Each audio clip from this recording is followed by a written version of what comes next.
varst hrifinn af Morten Linder hérna. Við erum með... Já, hann fór ekkert mikið fyrir honum í leiknum, en hann var með marga frábæra takta og svona yfirvegar á boltanum, gerir þetta mjög skemmtilega. En hann var með mikið af svona, réttum tímasetningum og klókindum í sóknarleik KA sérstaklega. Hann var að draga frá og búa til pláss og finnur línuna mjög vel.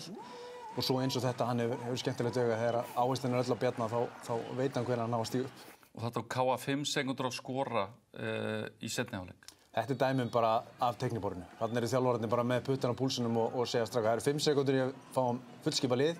Við skulum bara bruna upp í þetta kerfi, enginn í marki á okkur, yfirtala og ef eitthvað kemur í því Bjarni þá gefur hann. Og það virtist vera bara nákvæmlega dagskipun, sko. Já, bara ótrúlega vel gert hjá KA.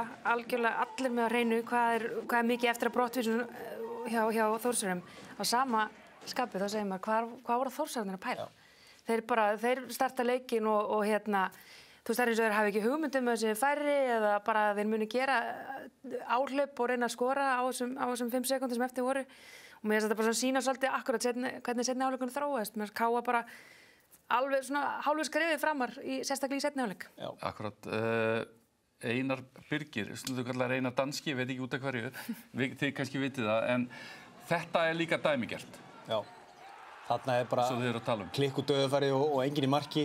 Og hans í fyrstu tilbaka er bara virðingavert því að maður er oft með smá á línumenni að þá sem eru kannski fyrir miðri vörninni seinir að skila sér heim. En þarna er hann bara að sýna gott fordæmi fyrstu tilbaka og les leikinn. Mér finnst þetta einmitt. Stígur ekki á línuna. Stígur ekki á línuna og losar hann á réttum tíma. Það er allt rétt hjá honum.